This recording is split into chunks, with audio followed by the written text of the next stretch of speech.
ask lang po kung bawal na rin pong mag-vlog ang Jomcar na magkasama. Tingnan nyo mga kalingap, 1 year na tayo, pero until now, 400,000 pa rin po ang nanonood sa kanila. Si Carla Masunor, hindi nagbabago. Ay syempre, tayo naka-scout dyan eh. Saludo kami sa iyo, Idol Rob, na malayo ang mararating ni Carla at iba pang under your management.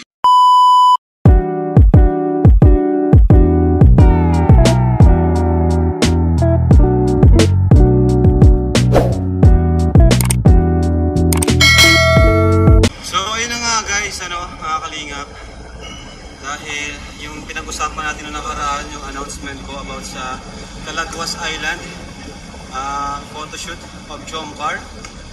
Ayan, so kailan kaya yan? Calagwas Island, sobrang ganda doon mga kalingap, sobrang ganda doon. So sino-sino ang makakasama? Ganda yan bro. Advisor ni Carla. Ayun. Tama naman yun. Oh, marami pa palang ano bro.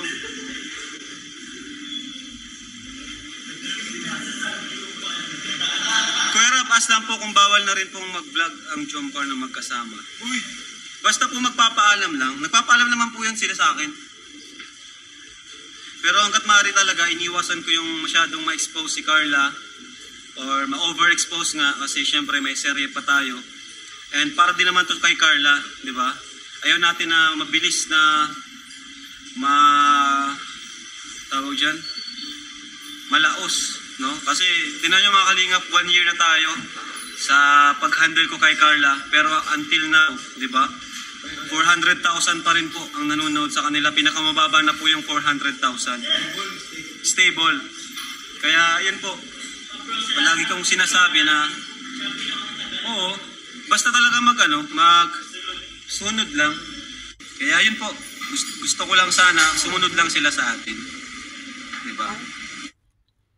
Natin yung mas nakakabuti, mas makakabuti. Sa larangan lang ng pag-YouTube. Iba naman po yung sa kanilang personal life, sa pag-YouTube lang po, sa social media. Anong coach notes? No? Hindi ko sinasabi na sumunod sa atin kahit sa love life nila or sa nila, sa personal life, family, sa lang po, sa pag-vlog, sa ayan, sa online.